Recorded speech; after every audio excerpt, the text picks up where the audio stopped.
በጣም የምትገርም ሀገር ስለሆነች ነው እንጂ የቀጠለችው እንደ ጠላቶቻችን አቋም ቢሆን ኖሮ ኢትዮጵያን ዛሬ አናገኛትም ነበር።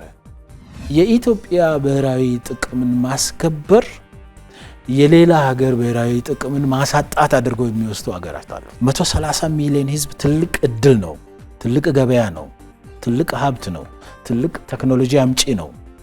ይሄ ህዝብ ከበለጸገ ካደገ ከለማ ለቀጠናው ሀብት ነው፣ እድል ነው። ኢትዮጵያ በአፍሪካ የተረጋጋች የለማች የበለጸገች ሀገር ማድረግ አፍሪካን ይዞ መውጣት ነው።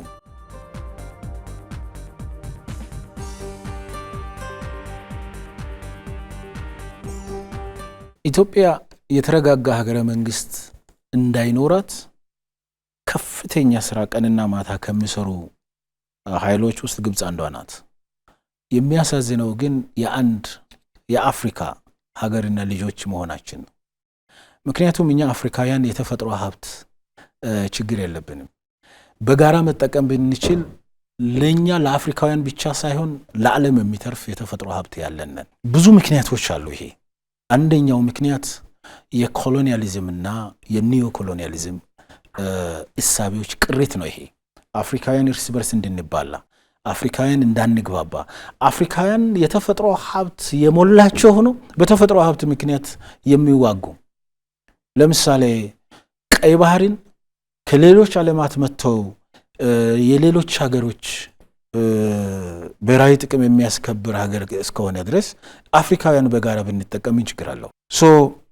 አንዱ የኮሎኒያሊዝምና የኒዮ ኮሎኒያሊዝም እሳቤዎች የኮሎኒያሊዝም ቅሪት አካልና የኒዮ ኮሎኒያሊዝም ቅኝት ነው የዚህ ችግር መነሻ አፍሪካውያን እርስ በርስ እንድንባላ የሚያደርገው። ኢትዮጵያ ውስጥ ለምሳሌ ይሄ እንዴት ነው ማኒፌስት የሚሆነው? እንዴት ነው የሚገለጸው? ኢትዮጵያ ከረጅም ጊዜ ጀምሮ በጣም የምትገርም ሀገር ስለሆነች ነው እንጂ የቀጠለችው እንደ ጠላቶቻችን አቋም ቢሆን ኖሮ ኢትዮጵያን ዛሬ አናገኛትም ነበር።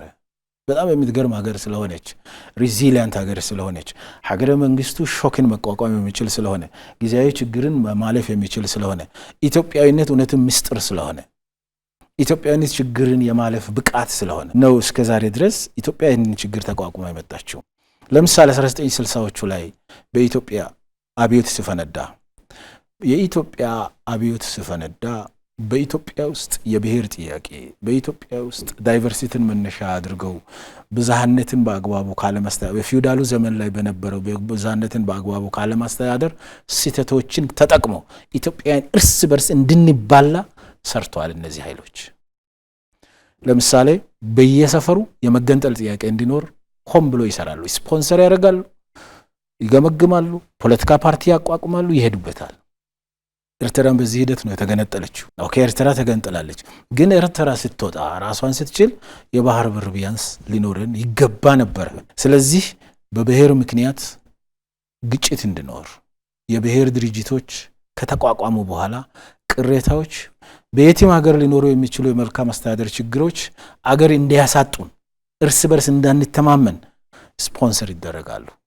ይህንን ተቀባይም እዚህ ያለ ሰጪና አለቃ አለ ለዚህ ማለት ነው። በዚህ ምክንያት ከላይ ላይ የሃይማኖት ጉዳይ ይመስልና ከስር ይሄ መርዝ ያለበት ግጭት ይቀሰቀሳል። ከላይ ላይ የብሔር ጥያቄና መብት ይመስልና ከስር ይሄ መርዝ ያለበት ግጭትና አለመረጋጋት ይኖራል። በዚህ ምክንያት ሽፍታዎች፣ በዚህ ምክንያት የታጠቁ ቡድኖች፣ በዚህ ምክንያት ሸማቂዎች በየቦታው እንዲደራጁ ይደረጋሉ። በዚህ ምክንያት ኢትዮጵያ ከፍተኛ ዋጋ ከፍላለች። እኔ ሁሉ ጊዜ አነሳለሁ 2013-14 ቤንሻንጉል ጉሙዝ ክልል መተከል በሚባል አካባቢ ላይ ችግር ተፈጥሮ እዛ መንግስት መድቦኝ ለማገዝ ከጸጥታ ኃይሎች ጋር እዛ ነበርኩኝ። በኢትዮጵያ ጉባ ላይ የተሰራ ያለው የህዳሴ ግድብ እንዳይሳካ ያልተደረገ ነገር አልነበረም። በዚህ ምክንያት የሞቱ ምርጥ ኢትዮጵያውያን ነበሩ። በዚህ ምክንያት የሞቱ አርሶ አደሮች፣ ምርጥ ኢትዮጵያውያን ሲባል ሁሉንም ነው ያካትታል። መከላከያ ሰራዊቶች ነበሩ፣ የመኪና አሽከርካሪ ሾፌሮች ነበሩ፣ የፌደራል ፖሊስ ነበር፣ አርሶ አደር ነበር፣ ነጋዴ ነበር፣ ግንበኛ ነበር። ለምን ኢትዮጵያ አባይ ላይ ግድብ መገንባት የለባትም? ከገነባች ትለማለች፣ ከለማች ለኛ አስጊ ናት በሚል የተሳሳተ መንገድ የሚንቀሳቀሱ አካላት ሰው እነዚህ እዛ ምን አዘጋጁ ማለት ነው ሸማቂ ቡድን ሲያዘጋጁስ እዛ ውስጥ ያለ ቢሶትን በመቀስቀስ ነው የሚያዘጋጁት ስለዚህ እነዚህ አካላት ይሄንን የሚያደርጉበትን ምክንያት እኛ ኢትዮጵያውያን ማወቅ አለብን ማለት ነው የኢትዮጵያ ብሔራዊ ጥቅምን ማስከበር የሌላ ሀገር ብሔራዊ ጥቅምን ማሳጣት አድርገው የሚወስዱ ሀገራት አሉ የኢትዮጵያ ብሔራዊ ጥቅምን ማስከበር ወይም የኢትዮጵያን ብሔራዊ ጥቅም በማሳጣት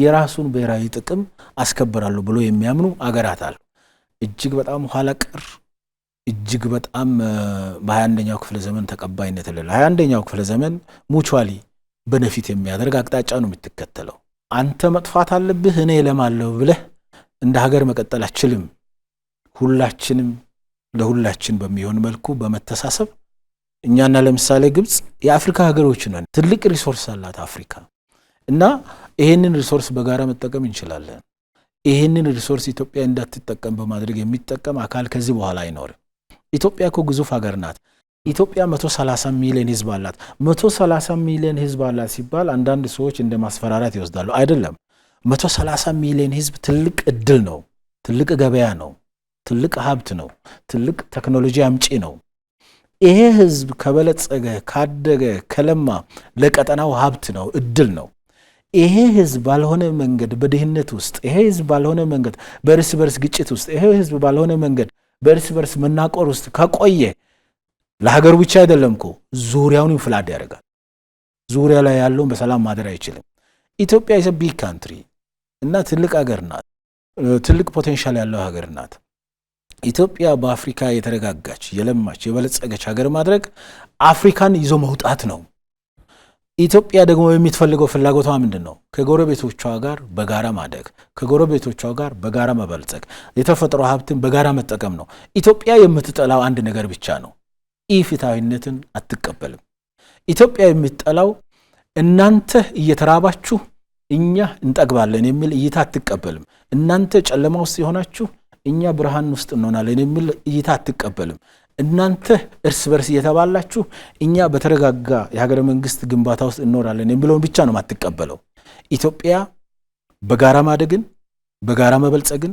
በጋራ የአፍሪካ ኩራት መሆንን እንደ መለያ እንደ ብራንድ አድርጋ ነው የሚተወስተው ለዚህ እኮ ነው የኢትዮጵያ የነጻነት እንቅስቃሴ ለመላው አፍሪካውያን ምልክት የሆነው ለዚህ እኮ ነው ኢትዮጵያውያን ይሄ ሁሉ ሴራ እየተሰራባቸው በራሳቸው ሀብት ጉልበት የገነቡት ህዳሴ ግድብ የአፍሪካውያን የመስራትና የመቻል አቅም ተደርጎ ይወሰላል ተብሎ የሚወሰው ለዚህ ነው በእነዚህ ምክንያቶች ኢትዮጵያ በአድዋ ምክንያት ኢትዮጵያ መበቀል የሚፈልጉ ኃይሎች አሉ በአድዋ ምክንያት ኢትዮጵያ ህዳሴ ግድብ በመስራቷ ምክንያት ኢትዮጵያን መበቀል የሚፈልጉ ኃይሎች አሉ ግን የሚመጡበት መንገድ ሌላ ነው ብሔር ውስጥ ገብተው ሃይማኖት ውስጥ ገብተው በአንድ ብሔር ውስጥ ደግሞ ወይ በዞን ወይ በአውራጃ ወይ በሰፈር ወይ በመናምን ወይ በጎሳ እየገቡ ነው የሚመጡት ይሄንን ጉዳይ መንቃት አለብን ይሄ ጉዳይ ይቆማል ወይ ከተባለ አይቆምም ለምንድን ነው የማይቆመው ለብዙ ሺህ ዓመታትም አልቆመማ ለነገሩ ለብዙ ሺህ ዓመታት በድህነት ውስጥ እንድንቆይ ለብዙ ሺህ ዓመታት እርስ በርስ እንድንጋጭ ለብዙ ሺህ ዓመታት የእርስ በርስ ጦርነት በየዘመኑ እንድነሳ አድርጓል አሁንስ መንቃት አለብን ነቅተን ምን ሆነ አለብን ውስጣችን ለራሳችን ውስጣችን ያለ ችግርም እንኳን ቢኖር መነጋገር አለብን ለዚህ እኮ ነው ለምሳሌ አድዋ ላይ ያለው ትውልድ በአድዋ ዘመን የነበረው ትውልድ ለዛሬው ትውልድ ኩራት ነው አይደል ኢትዮጵያ ደግሞ የባህር በር እንድታጣ ያረጉ የትውልድ አካላት ለዛሬው ትውልድ ዕዳ ወርሷል ዕዳ ያወረሰ እንዳንሄድ ጥንቃቄ ያስፈልጋል ማለት ኢትዮጵያውያን ከልምዳቸው እየተማሩ ኢትዮጵያም መከራን የተቋቋመች እስከ ዛሬ ድረስ የዘለቀች ሀገር ናት ከመቼውም ጊዜ በላይ ደግሞ ኢትዮጵያውያን እየነቁ መጥቷል ከመቼ ጊዜ በላይ ደግሞ ኢትዮጵያውያን በኢሾቻቸው ዙሪያ ላይ ትክክለኛ ጥያቄ ማንሳት ጀምረዋል ኢትዮጵያን እየመራ ያለው መንግስትም እንዲህ አይነት ጉዳይ በአግባቡ ፍሬም አድርጎ መምራት የሚችል መንግስት ነው በዚህ ምክንያት ይቃዣሉ እንጂ በዚህ ምክንያት ይመኛሉ እንጂ በዚህ ምክንያት አላስፈላጊ ዋጋ ሊያስከፍሉን ይችሉ ይሆናሉ እንጂ ኢትዮጵያን ማስቆም አይችሉም ብዬ አምናለሁ የአንድ ሀገር ብሔራዊ ጥቅም ወይም ናሽናል ኢንተረስት የሚባሉ አጀንዳዎች የአንድ ሀገር ልጆችን ኢጣፋንታ የሚወስኑ ናቸው የኢትዮጵያውያንን ኢጣፋንታ የሚወስኑ ጉዳዮች ናቸው የኢትዮጵያ ብሔራዊ ጥቅም ናቸው የሚባሉት። ብሔራዊ ጥቅም ከግለሰብና ከቡድን ፍላጎት ባሻገር ለመላው የአንድ ሀገር ዜጎች የሚመለከት ጉዳይ ነው። ለምሳሌ ከዚህ ተነስተን በብሔራዊ ጥቅም ከተከበረ ግለሰቦች ወይም ዜጎች ይጠቀማሉ፣ ቤተሰብ ይጠቀማል፣ ማህበረሰብ ይጠቀማል፣ ሁሉም ዜጋ ይጠቀማል። የብሔራዊ ጥቅም ጉዳይ ስናነሳ የመላው ኢትዮጵያውያንን ጉዳይ ማለታችን ነው። በብሔራዊ ጥቅም መከበር በናሽናል ኢንተረስት መከበር ምክንያት የሚጎዳ አካል የለም። ስለዚህ ስለ ብሔራዊ ጥቅም ስናነሳ ስለ ሁሉም ኢትዮጵያዊ ኢንተረስት ስለ ሁሉም ኢትዮጵያዊ ጥቅም ነው የምናነሳው ማለት ነው። ለምሳሌ ባህር በር ጥያቄ የኢትዮጵያ ናሽናል ኢንተረስት ብሔራዊ ጥቅማችን። ለምን? እድገታችንን ከሚወስኑ ቁልፍ ጉዳዮች ውስጥ አንዱ ነው። ሉዓላዊነታችን፣ ነጻነታችንና ሀገራዊ ደህንነታችን ከሚወስኑ ቁልፍ ጉዳዮች ውስጥ አንዱ ነው። ይሄ ከሆነስ የኢትዮጵያን ሰላም የሚወስን ነገር፣ ሰላምና ጸጥታ ደህንነትን የሚወስን ነገር፣ የኢትዮጵያን እድገት ልማትና ብልጽግናን የሚወስን ነገር፣ የኢትዮጵያን የግዛት አንድነት ነጻነትና ሉዓላዊነትን የሚወስን ነገር በሙሉ ለኛ ናሽናል ኢንተረስት። ይሄ እስከሆነ ድረስ ብሔራዊ ጥቅምን ኮምፕሮማይዝ የሚያደርጉ አካላት ምንድነው ፍላጎታቸው? ወይም ብሔራዊ ጥቅም እንዳይከበር የሚፈልጉ አካላት ምን ስለሚፈልጉ ነው? በኢትዮጵያ ውስጥ የብሔራዊ ጥቅም እንዳይኖር የሚፈልጉ አካላት የኢትዮጵያ ጠላት ናቸው። ምክንያቱም ሁሉንም ኢትዮጵያዊ ነው የሚጎዳው። የኢትዮጵያ ወዳጅ የሆነ በኢትዮጵያ ብሔራዊ ጥቅም ዙሪያ ላይ የተለየ አቋም ሊይዝ አይችልም። ይሄ የትም ዓለም ነው። የቻይና ብሔራዊ ጥቅምን ተጻረው የሚንቀሳቀስ ለቻይናውያን ጠላት ነው። የአሜሪካውያንን ብሔራዊ ጥቅም ናሽናል ኢንተረስት ተጻረው የሚቆም ለአሜሪካ ህዝብና መንግስት ጠላት አድርጎ ነው የሚፈርጁት። ለምሳሌ አልቃይዳ ሁለቱን መንትያ ህንጻዎች ኒውዮርክ ላይ መጥቷል አይደል? ከ2000 ሰፕተምበር 9 ጥቃት አልቃይዳ የአሜሪካን ጠላት አድርጎ ነው አይደል የተወሰደው? የአሜሪካን ህዝብ ደህንነት፣ ሰላም፣ ጸጥታ ምን ውስጥ ከተተ? አደጋ ውስጥ ከተተ።